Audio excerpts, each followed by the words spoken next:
I'm Peter Block here in Chicago at ACC 2016 for On the Scene.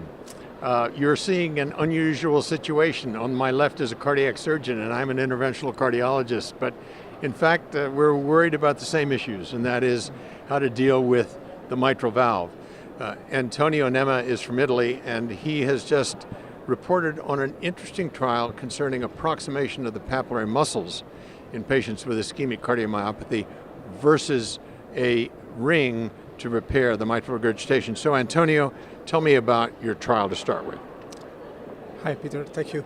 In our trial we randomized 96 people, 1-to-1, to papillary muscle surgery, which was an approximation combined with an undersizing procedure plus CABG, versus undersizing mitral repair associated with CABG.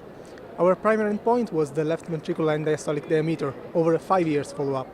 And the results of our trial were a better remodeling in the PMA group, in the group who had papillary muscle surgery, compared to the other one. Also, this group had a better recovery of the left ventricular function, together with the diameters. Okay, so let me interrupt and ask a question, Antonio. What you're really doing is pulling the papillary muscles back together again, closer to approximate them and get them underneath the mitral valve so that there's better coarctation. How long does this last, do you think? I think that this procedure will last about 5-6 years, but our data supports the hypothesis that the interpapillary distance was similar now from the early postoperative values. So in 5-6 years we observed no enlargement of the interpapillary distance in people who had papillary muscle surgery. On the other hand, the other group experienced the progressive left ventricular enlargement, and this one is not seen in the subvalvular surgery.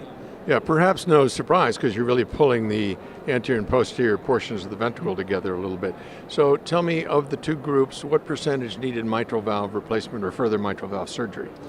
During the follow-up, about 13-14% in the undersizing group, whereas about 3-4% in the approximation group.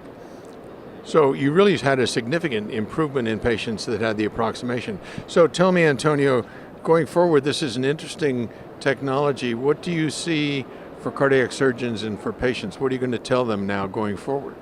I think that patients, now it's too difficult to distinguish between which is the most appropriate procedure.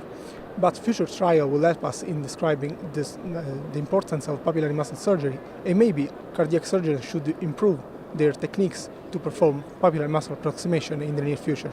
Okay, so we have a first step into looking at how perhaps to avoid early bad surgery and maybe have better surgery coming out of approximation. Thank you, Antonio. Thank you.